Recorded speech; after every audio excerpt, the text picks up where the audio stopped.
For as long as man has dreamed, he has dreamed of soaring with the birds. With the invention of hang gliding, we have finally realized that ancient dream in our lifetimes. Some of us feel more at home in the sky than on the earth, but none of us are born with wings. Free flight is only possible with proper equipment, specialized training, and systematic attention to safety.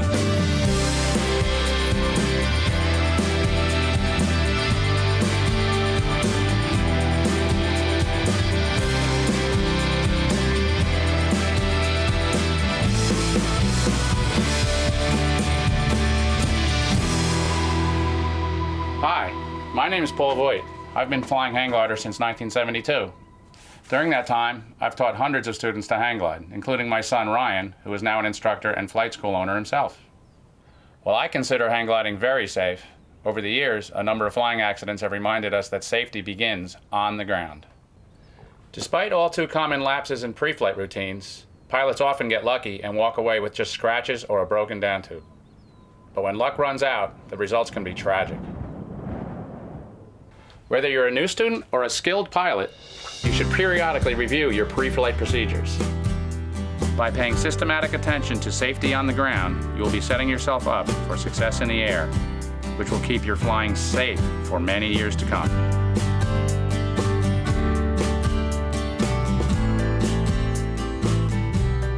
Flying sites vary greatly. Some have beautiful launch ramps and spacious groomed landing zones with many options for emergency landings. Others are wild and rugged and demand more advanced flying skills. While sites generally have an established minimum rating, you, and your instructor if you're still in a program, must decide if you're up to it. Preflight safety begins with this assessment. Remember that coastal sites, mountain sites, and tow sites all have their individual demands. Ask yourself these 5 questions. Do I feel comfortable setting up and launching at this site? Is there an established landing zone that I can safely land in even if the conditions get strong or the prevailing winds switch on me? If I don't make an LZ, can I handle the emergency landing options? Are the potential terrain effects, like rotor, canyon suck, and powerful thermal activity within my capabilities? Does everything feel right? Listen to your gut. Remember, if a site seems scary to you, you might not be ready for it.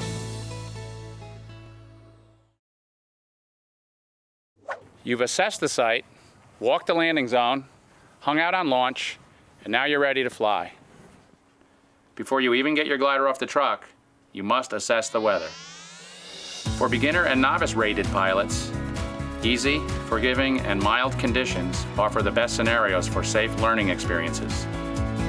Intermediate and advanced pilots are released to fly in a much wider range of conditions, which allow them to hone their advancing skill set. It's always better to be on the ground, wishing you were in the sky, than in the sky, wishing you were on the ground.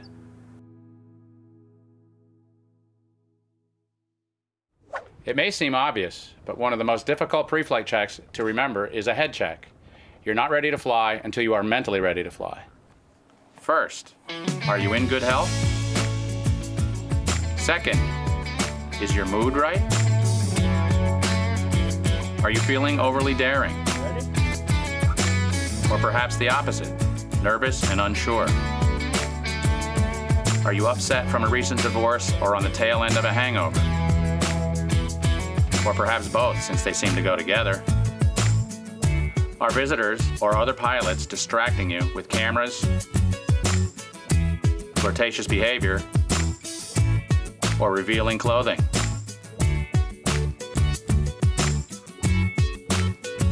Assessing your physical and mental condition and recognizing distractions are very important factors in keeping your flying safe.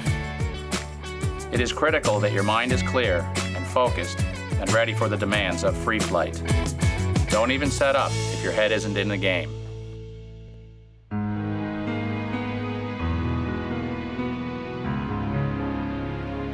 The weather is perfect. You're feeling good about flying today. It's time to set up and check your equipment. Without safe equipment, you can't have a safe flight. Always take into account changing winds while assembling your glider.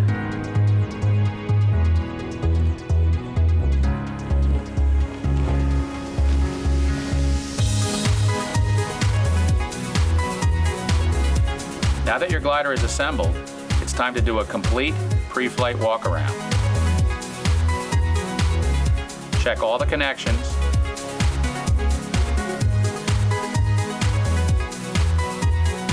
Batten stations. Cables. Tubing. And sail condition with a routine pre-flight that is uninterrupted. If you are interrupted in any way, start over at the beginning. You and your glider are good to go. Before you hook in, be sure to reassess the weather. Conditions often get stronger or change dramatically while you're setting up. You must have the maturity to postpone or even cancel the decision to launch if conditions have become questionable. Never consider your initial weather check your final weather check.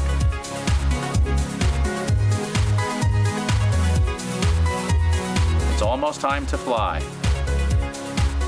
Once you have the harness on, make sure that the leg loops are actually on and all the pull strings are correctly routed. Check that your helmet is secured, your radio is working, K6VUM Hengler radio check, and then hook into your glider.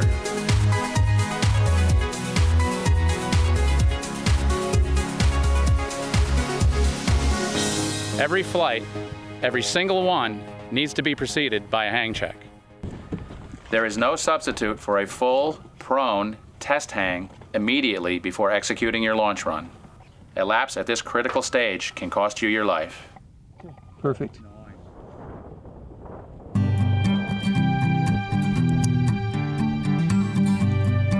Have another pilot stabilize your glider and visually check that you are hooked in. The carabiner should be locked. Whether you are flying a borrowed or rented glider, or you're in your own glider, you are also checking to make sure that you are suspended the correct height above the base tube for optimum control. While hang checking, once again, go through a mental assessment to determine that all is a go. It's never too late to unhook and go home. Do you still feel good about this flying site? Launching safely and getting to the landing zone without a mishap? Is your helmet fully secured?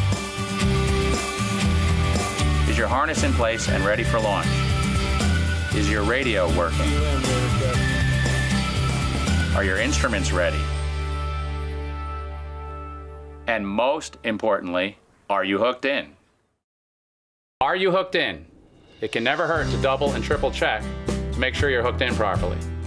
If there's any delay or a distraction in your launch routine, check again just to be sure that you're hooked in. You're hooked in. Woohoo! You're ready to fly.